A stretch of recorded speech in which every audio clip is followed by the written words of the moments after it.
சட்டம் இயற்றும் நடைமுறைகள். இந்திய நாடாளுமன்றத்தில் சட்டம் இயற்றும் நடைமுறைகள் அதன் மக்களாட்சி தத்துவத்தின் நம்பகத்தன்மையை வெளிப்படுத்துவதாக அமைந்துள்ளது. சட்டம் இயற்றும் நடவடிக்கைகளில் எதிர்க்கட்சிகளின் பங்கு மிக இன்றியமையாததாக அமைகிறது. மக்களாட்சி அமைப்பினை முறைப்படுத்துவதில் ஒரு சட்ட முன்வரைவு மற்றும் அதன் மீது தங்கள் கருத்துக்களை எதிரொலிப்பதன் மூலம் எதிர்க்கட்சிகள் மிக மிக முக்கிய பங்களிக்கின்றன. மாநிலங்கள் மற்றும் மக்களின் நலனை பேணும் பொருட்டு சமூகம், அரசியல் மற்றும் பொருளாதாரம் ஆகியவற்றை முறைப்படுத்தி வழிகாட்டும் சக்தியாக சட்டங்கள் விளங்குகின்றன.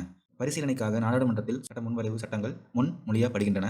சட்ட முன்வரைவை அரசமைப்பிற்கு உட்பட்டு முழுமையாக அறிந்து கொள்ளும் பொருட்டு ஒரு முழுமையான விவாதம் நாடாளுமன்றத்தில் நடைபெறும்.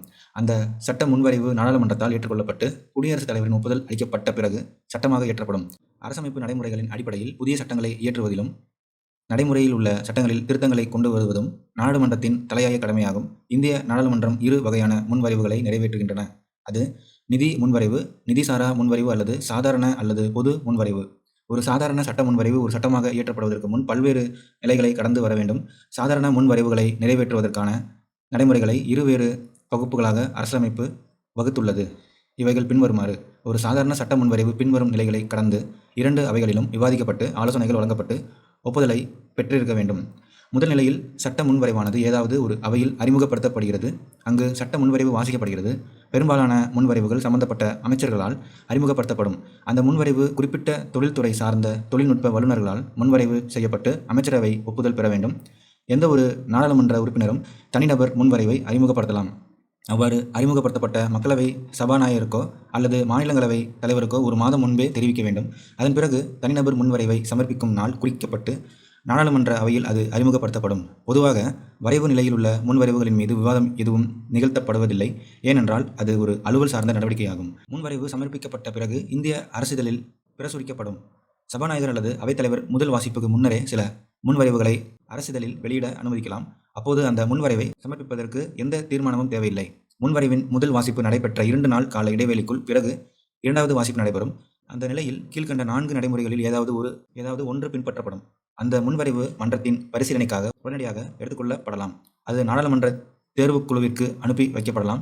அது ஈரவைகளும் இணைந்த தேர்வுக்குழுவிற்கு அனுப்பி வைக்கப்படலாம் அல்லது பொதுமக்கள் கருத்துக்களை அறிந்து கொள்வதற்காக சுற்றுக்கு விடப்படலாம். முன்வரைவுகளை பரிசீலனைக்கு நேரடியாக எடுத்துக்கொள்வது மிக அரியதாகவே நிகழும்.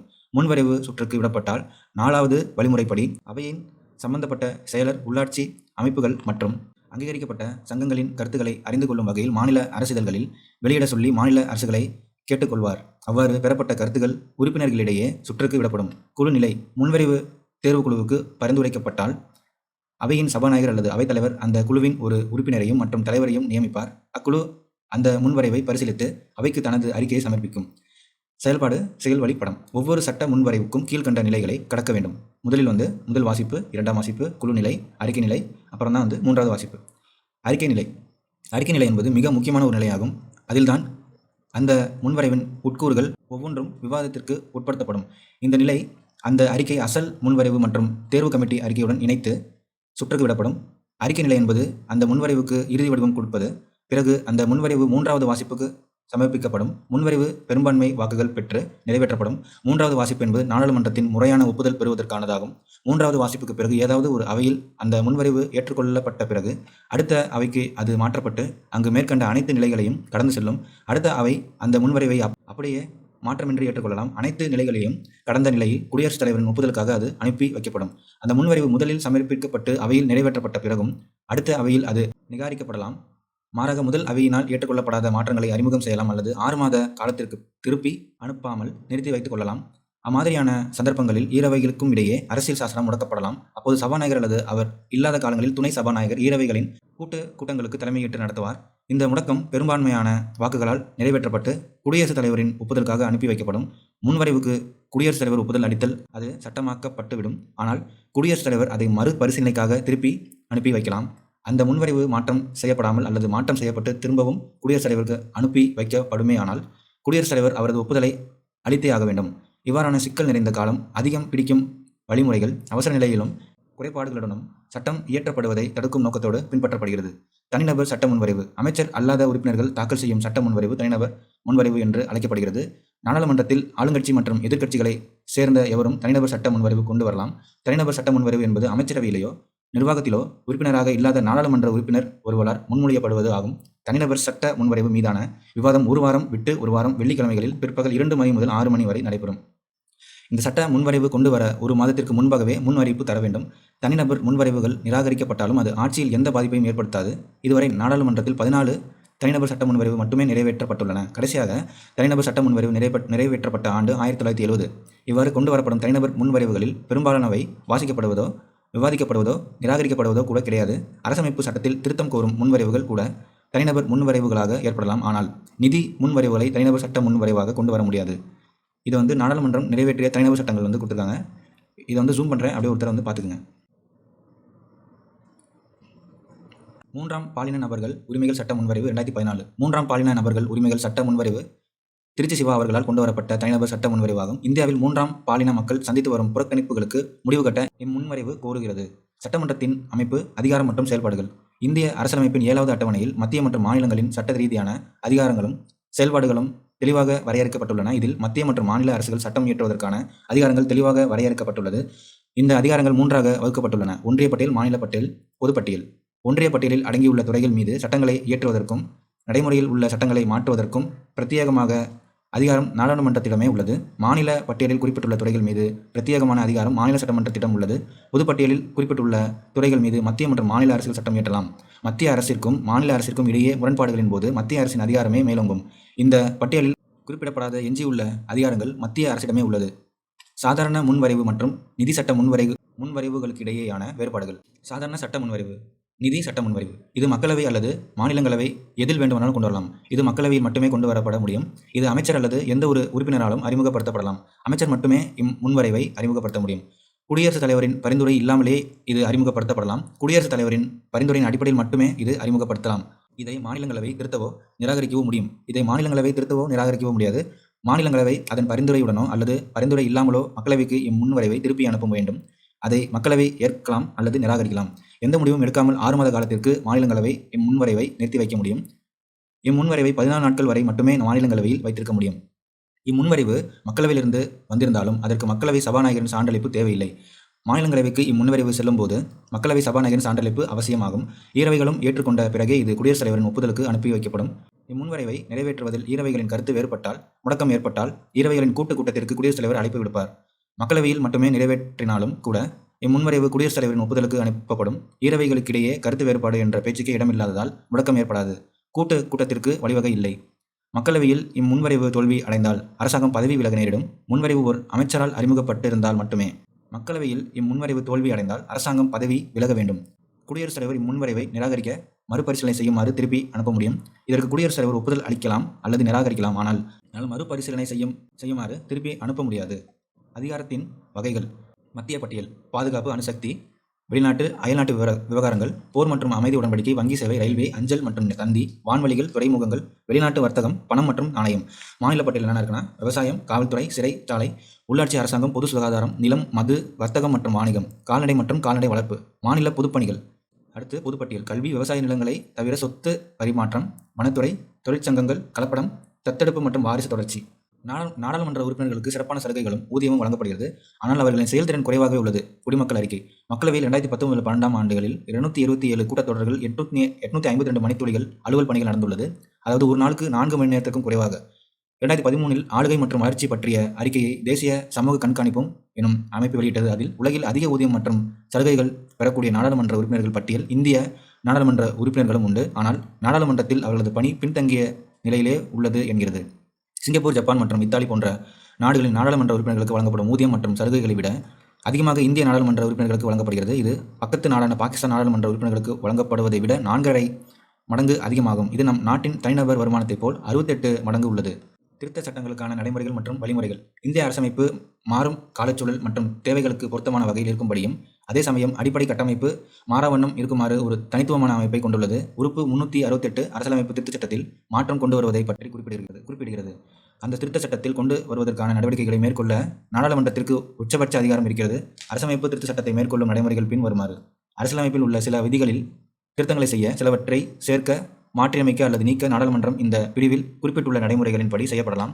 அரசியலமைப்பில் ஏற்படுத்தப்படும் திருத்தம் நாடாளுமன்றத்தின் ஈரவைகளிலும் ஒரு முன்வரைவாக சமர்ப்பிக்கப்பட்டு தனித்தனியாக ஒவ்வொரு அவையிலும் மொத்த உறுப்பினர்களின் எண்ணிக்கையில் 50% மேல் ஆதரவும் வாக்கு செலுத்தியவர்களின் எண்ணிக்கை 2/3 பங்குக்கு குறையாத பெரும்பான்மை ஆதரவை பெற்று நிறைவேற்றப்பட்டால் அது பின்னர் குடியரசுத் தலைவரின் ஒப்புதலுக்காக அனுப்பி வைக்கப்படும்.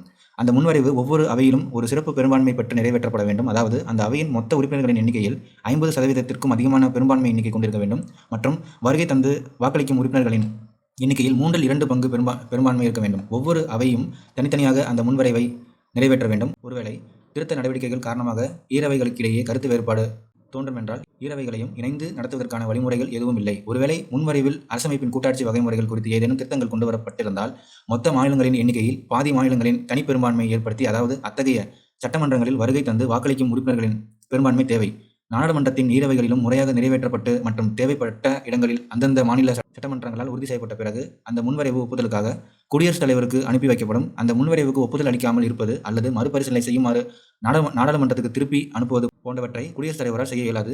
குடியரசுத் தலைவரின் ஒப்புதல் பெறப்பட்ட பிறகு அது சட்டமாகிறது. அதாவது ஒரு அரசமைப்பு திருத்த சட்டம் அரசமைப்பு விதிமுறைகளின் அடிப்படையில் அந்த சட்டம் திருத்தமடைகிறது. திருத்த சட்டங்களின் வகைகள். அரசியலமைப்பு திருத்த சட்டங்களை 3 வகைகளில் மேற்கொள்ளப்படலாம். நாடாளுமன்றத்தில் தனி பெரும்பான்மை, நாடாளுமன்றத்தில் சிறப்பு பெரும்பான்மை மற்றும் நாடாளுமன்றத்தின் சிறப்பு பெரும்பான்மை மற்றும் சரிபாதி மாநில சட்டமன்றங்களால் ஏற்புறுதி செய்யப்படுவது. நாடாளுமன்றத்தில் தனி பெரும்பான்மை. உறுப்பு 368 படி அரசியலமைப்பின் பெரும் எண்ணிக்கையிலான சட்ட விதிகள் நாடாளுமன்றத்தின் ஈரவைகளில் தனி பெரும்பான்மை மூலம் திருத்தி அமைக்கப்படலாம்.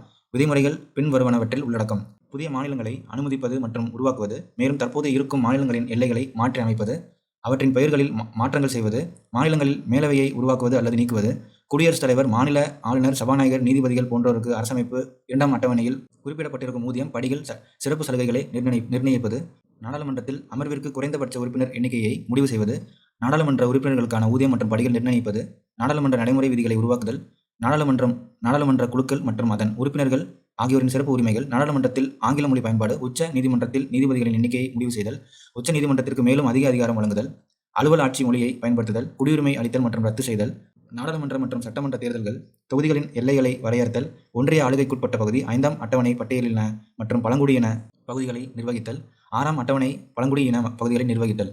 நாடாளுமன்றத்தின் சிறப்பு பெரும்பான்மை மூலமாக. அரசியலமைப்பின் பெரும்பாலான சட்ட விதிகள் நாடாளுமன்றத்தின் சிறப்பு பெரும்பான்மை மூலம் திருத்தி அமைக்கப்பட வேண்டும். அதாவது ஒவ்வொரு அவையின் மொத்த உறுப்பினர்களில் பெரும்பான்மை, அதாவது 50% அதிகமாக மற்றும் ஒவ்வொரு அவையிலும் வருகை தந்து வாக்களிக்கும் உறுப்பினர்களின் எண்ணிக்கையில் குறைந்தபட்சமாக 2/3 பங்கு பெரும்பான்மை. அவையின் மொத்த உறுப்பினர்கள் என்று குறிப்பிடுவது அவையில் உள்ள மொத்த இடங்களின் எண்ணிக்கையாகும். முன்வரைவின் 3வது வாசிப்பின் போது இந்த சிறப்பு பெரும்பான்மை தேவைப்படும்.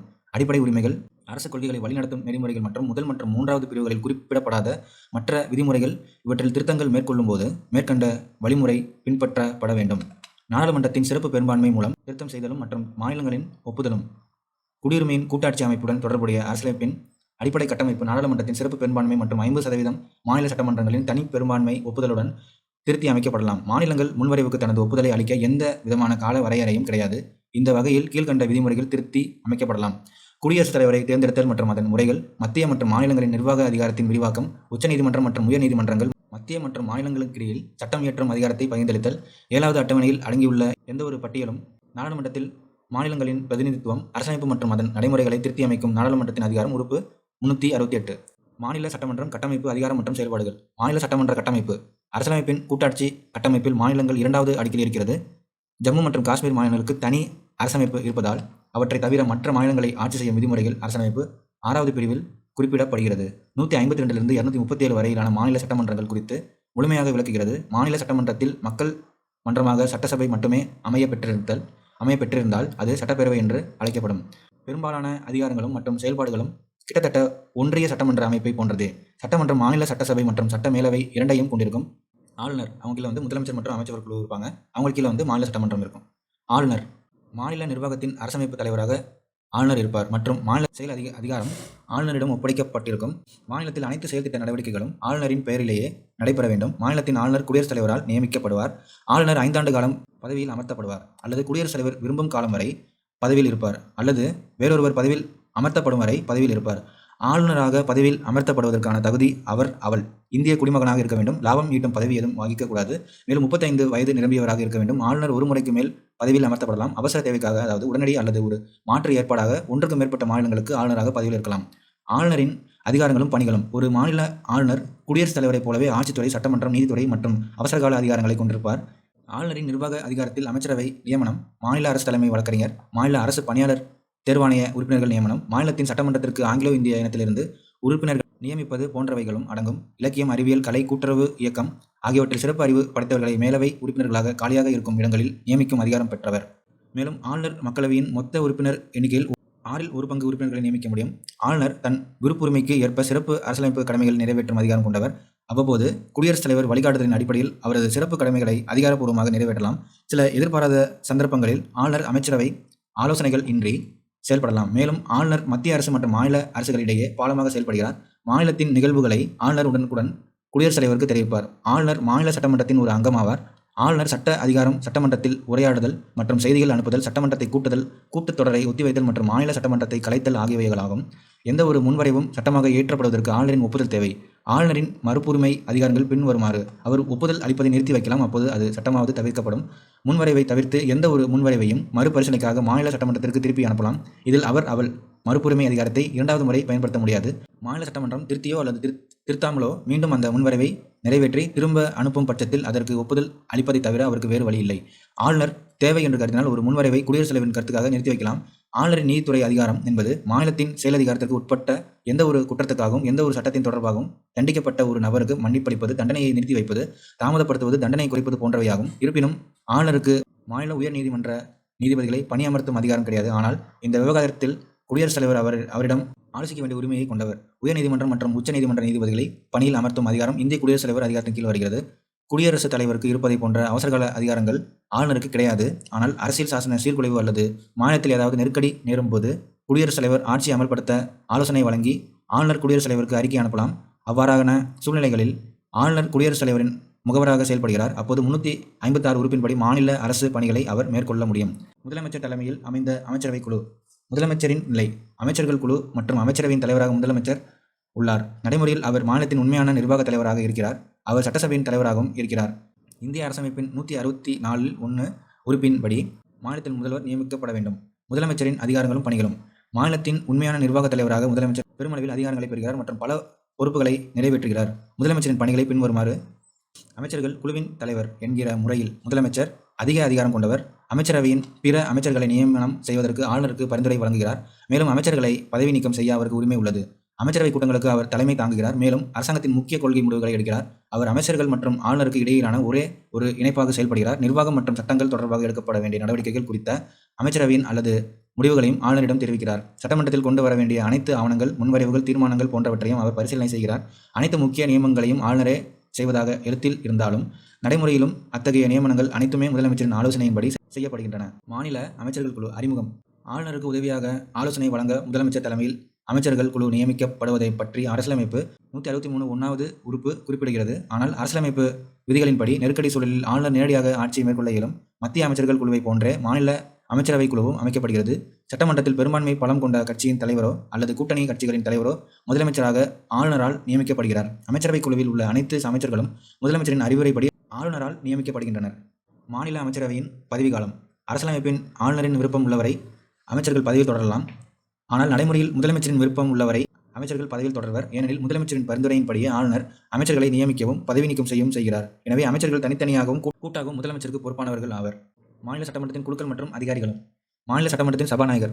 சட்டமன்ற உறுப்பினர்களால் சபாநாயகர் தேர்ந்தெடுக்கப்படுகிறார். சட்டமன்றத்தை தலைமை தாங்கி நடத்துகிறார். சட்டமன்ற நடவடிக்கைகளை ஒழுங்காகவும் கண்ணியத்தை கடைபிடித்து நடக்கவும் மற்றும் அதன் நடவடிக்கைகளின் போது உறுப்பினர்களை கேள்வி கேட்கவும் அனுமதிக்கிறார். முக்கியமான விஷயங்களில் மற்றும் நிதிநிலை அறிக்கை மற்றும் நிதி ஒதுக்கீடு சமயங்களில் பேச அனுமதிப்பது போன்ற கடமைகளையும் அதிகாரங்களையும் பெற்றவராவர். அரசியல் சாசனத்தில் உள்ள விதிகள், சட்டமன்ற நடைமுறை விதிகள், பேரவைக்குள் சட்டமன்ற நடவடிக்கைகளின் முன்மாதிரிகள் ஆகியவற்றின் பொருள் விளக்குவது சபாநாயகர் தான்.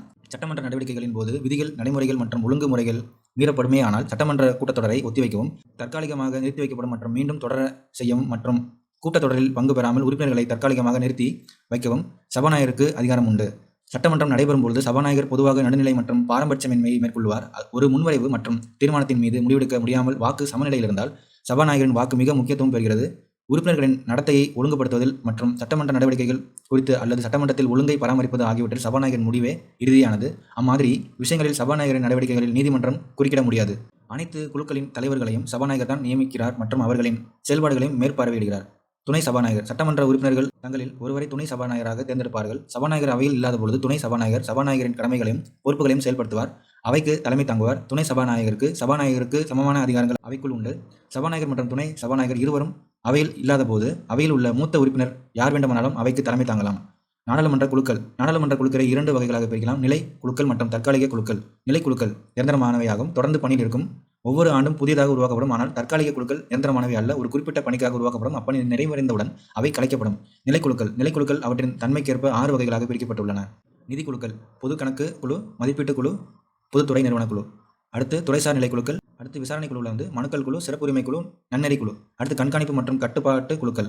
அதில் அரசாங்க உத்தரவாதங்களுக்கான குழு, துணை சட்டங்களுக்கான குழு, அட்டவணையில் எழுதப்பட்ட ஆவணங்களின் குழு, பட்டியல் இனத்தவர் மற்றும் பழங்குடியினர் நலனுக்காக குழு, பெண்களுக்கு அதிகாரம் அளித்தலுக்கான குழு, ஆதாயம் தரும் பதவிகளுக்கான இணைக்குழு, அவையின் தினசரி அலுவல்களுக்கான குழுக்கள், அலுவல் ஆலோசனை குழு, தனிநபர் முன்வரைவு மற்றும் தீர்மானங்களுக்கான குழு, விதிகள் குழு, சட்டமன்ற கூட்டத்தொடரில் வராத உறுப்பினர்கள் குழு, சேவை குழு, உறுப்பினர்களுக்கு வசதிகள் மற்றும் சேவைகள் தொடர்பான குழு, பொது தேவைகள் குழு, அவை குழுக்கள், நூலக குழு, உறுப்பினர்களுக்கான ஊதியம் மற்றும் மற்ற படிகளுக்கான இணைக்குழு.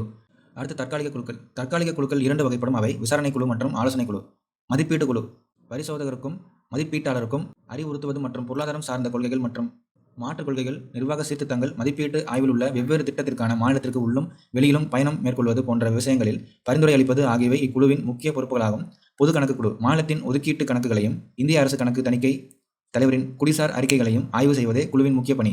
மேலும் வருவாய் பற்றுச்சீட்டுகளும் பணப்பட்டுப்பாடாகவும் எந்த சேவைக்காக அல்லது பயன்பாட்டிற்காக கணக்கு ஏற்படுத்தப்பட்டதோ அந்த கணக்கு தொடர்புடையதாக பற்றுரிமை உள்ளதா என்றும் சரிபார்ப்பதே இந்த குழுவின் வேலை.